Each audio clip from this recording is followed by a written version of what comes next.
देश के दो बड़े राज्य और उन दो राज्यों के दो शहरों यूपी के बरेली और गुजरात के मोरबी में बुलडोजर एक्शन की जो तस्वीरें आई हैं वो ये बताने के लिए काफी हैं कि देश की मोदी सरकार में जहां भी और जो भी कानून और व्यवस्था के खिलाफ खड़ा होगा उसका हश्र यही होगा। उत्तर प्रदेश के बरेली में बुलडोजर एक्शन का दूसरा दिन है। वही बरेली जहां इसी साल 26 सितंबर को लॉ मोहम्मद के बैनर को लेकर मौलाना तौकीर रजा के नेतृत्व में हिंसा भड़की थी। उस हिंसा के मास्टरमाइंड मौलाना तौकीर रजा तो जेल की सलाखों के पीछे हैं, लेकिन उनके करीबियों पर एक्शन अभी भी जारी है। बरेली के सूफी तोला में मौजूद गुड मैरिज हॉल और एवान फतरत मैरिज हॉल पर कल से बुलडोजर कार्रवाई हो रही है। तस्वीरें देखिए कैसे कानून का मजाक बनाने वालों की हैसियत और मिल्कियत जमींदोज हो रही है। बरेली में बुलडोजर एक्शन का दूसरा दिन है और गुड मैरिज हॉल जिसका मालिक राशिद खान है, उस गुड मैरिज हॉल को जमींदोज किया जा रहा है। आपको पहले मैं तस्वीरें दिखा रहा हूं कि देखिए यहाँ पर बुलडोजर का पंजा जो है वो बिल्कुल जमींदोज कर रहा है इस बिल्डिंग को, जो बिल्डिंग कभी मैरिज हॉल के तौर पर हुआ करता था, जहाँ शहनाइयों की गूंज बजती थी। लेकिन किसे पता था कि यह अवैध तरीके से बनाया गया है, बगैर नक्शा पास कराए हुए। उसके अलावा बरेली डेवलपमेंट अथॉरिटी के तमाम जो नियामक होते हैं उन नियामकों का अनदेखा किया गया है। इसके बाद प्रशासन काफी एक्शन मोड में नजर पड़ रहा है और उसके बाद देखिए कि किस तरीके से इस पूरे बिल्डिंग को जमींदोज किया जा रहा है। यहाँ पर दो मैरिज हॉल है, जहाँ एक तरफ गुड मैरिज हॉल है जिसका मालिक राशिद खान है, वहीं दूसरा जो मैरिज हॉल है वो उसका नाम ऐवान फत है जिसका मालिक सरफराज वली खान है। और इन दोनों के ऊपर यह साफ तौर पर आरोप है कि जिस तरीके से आई लव मोहम्मद प्रकरण के दौरान उपद्रवियों ने उपद्रव किया था, हिंसा मचाई थी, तोड़फोड़ किया था, उनमें इन दोनों के ऊपर जो है वह कहीं ना कहीं उनके ऊपर आरोप है कि उन उपद्रवियों को इन्होंने उत्साहित किया है, उन्हें पीछे से फंडिंग भी की है। सरफराज वली खान के बारे में साफ तौर पर कहा जाता है कि वो समाजवादी पार्टी के कद्दावर नेता आजम खां के भी बेहद करीबी माने जाते हैं। ऐसे में देखिए कि जब बीडीए ने ये साफ तौर पर पूरे डिटेल्स को निकाला तो पाया कि पूरे तरीके से अवैध बनाया गया, जिसके बाद से ही लगातार यहाँ पर बुलडोजर का पंजा चल रहा है। गुड मैरिज हॉल के मालिक का नाम राशिद खान है और ऐवान फतरत मैरिज हॉल के मालिक का नाम सरफराज वली खान है। ये नाम छोटे मोटे नहीं हैं, अपने इलाके के कद्दावर लोग हैं। समाजवादी पार्टी के नेता आजम खान का करीबी बताया जाता है सरफराज वली खान को। लेकिन ये कार्रवाई इनके कद्दावर होने की वजह से नहीं हो रही, ये कार्रवाई हो रही है इनकी कारगुजारी की वजह से। अपने रसूख का बेजा इस्तेमाल किया है इन लोगों ने। अवैध जमीन पर कब्जा कर इन लोगों ने बड़े बड़े मैरिज हॉल खड़े किए। बरेली हिंसा के बाद प्रशासन ने कुंडली खोली तो इनके कारनामे सामने आए। मामला संवेदनशील था, लिहाजा बरेली डेवलपमेंट अथॉरिटी और पुलिस प्रशासन पूरी तैयारी के साथ आया और ताबड़तोड़ एक्शन किया। सुरक्षा के लिहाज से भी बेहद संवेदनशील जगह है, किस तरह की व्यवस्था आपने की सुरक्षा के लिहाज से? ये डेवलपमेंट अथॉरिटी के द्वारा ध्वस्तीकरण की कार्रवाई की जा रही है अवैध निर्माण पे।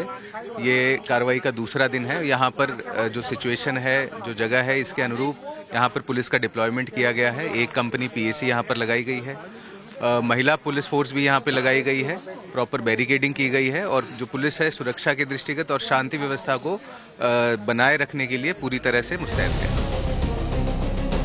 मौलाना तौकीर रजा की बरेली में तूती बोलती थी, इसी वजह से मौलाना ने बरेली में सांप्रदायिक दंगा भड़काने की कोशिश की और उस कोशिश में मौलाना के इन करीबियों ने न सिर्फ फंडिंग की बल्कि लोगों को हिंसा के लिए भड़काया भी। आरोप यही लगे हैं। लेकिन जब योगी के प्रशासन ने इन्हें कानूनी तौर पर घेरा तो इन्हें न्याय और अन्याय दिखाई देने लगा। सुनिए ऐवान फरहत मैरिज हॉल के मालिक सरफराज वली खान को। ये कहा जाता है कि यहाँ पर बगैर नक्शा पास कराए इलीगल तरीके से बनाया ये तो 1946 का बना हुआ है न, जब हमारा देश भी आज़ाद नहीं हुआ था, अंग्रेज़ों की हुकूमत थी, समझे नहीं? ये तो क्या कहें। तो जिस तरीके से वो जो सितंबर के महीने में जो उपद्रव जो हुआ था आई लव मोहम्मद प्रकरण के दौरान जो लोग उन्होंने हिंसा करी थी, उसमें कहा जाता है कि जो उपद्रवी थे उनको भी आपने उत्साहित किया था, इस तरह का आरोप लगाए जाते हैं। देखिए ये सब झूठा आरोप है और हमारा उनसे कोई मतलब नहीं है।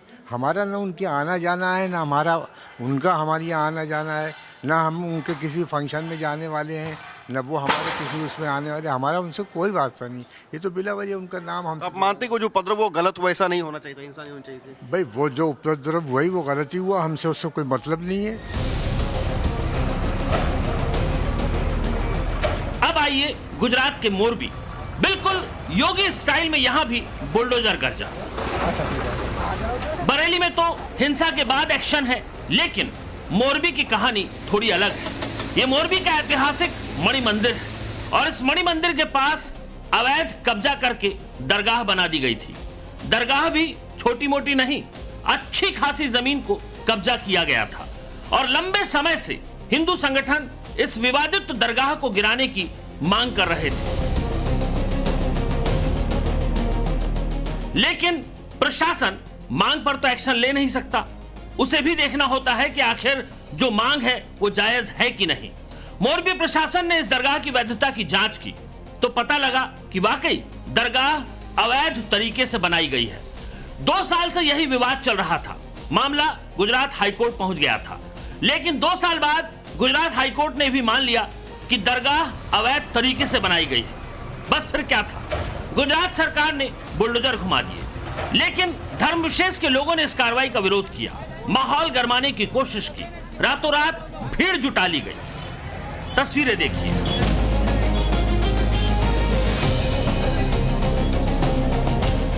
लेकिन फिर वही, जहां कानून तोड़ा गया हो, जहां अराजकता का माहौल खड़ा करने की कोशिश हो, वहां प्रशासन अपनी ताकत दिखाता है। देखते ही देखते पूरी मजार समतल कर दी गई। दूसरे दिन जब इस मजार को समतल कर दिया गया, तब जो तस्वीरें सामने आई वो चौंकाने वाली थी, क्योंकि ऐतिहासिक मणि मंदिर जो कि धरोहर हैं, उसकी दीवार से सटाकर आखिर इस दरगाह को कैसे बना दिया गया। ये दरगाह कहाँ खड़ी की गई थी? ये जो मंदिर का आप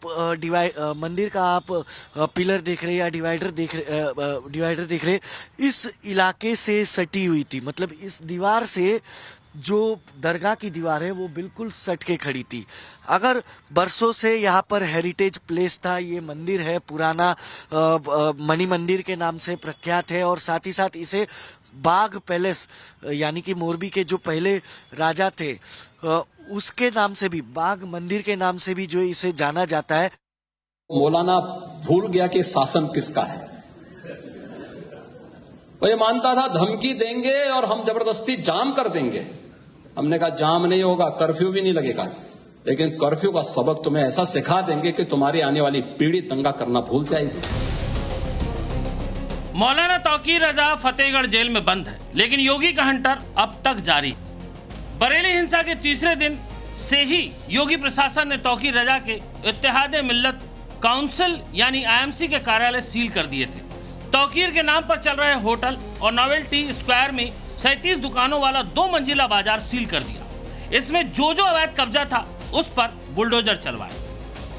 उसके बाद तौकीर के दामाद मोहसिन रजा, सहयोगी फरहत खान, IMC के महासचिव डॉक्टर नफीस खान, तौकीर रजा के करीबी कॉलोनाइजर आरिफ का नंबर आया और अब गुड मैरिज हॉल के मालिक राशिद खान और ईवान फरहत के मालिक सरफराज वली खान भी बाबा के बुलडोजर से मिट्टी में मिला दिए गए।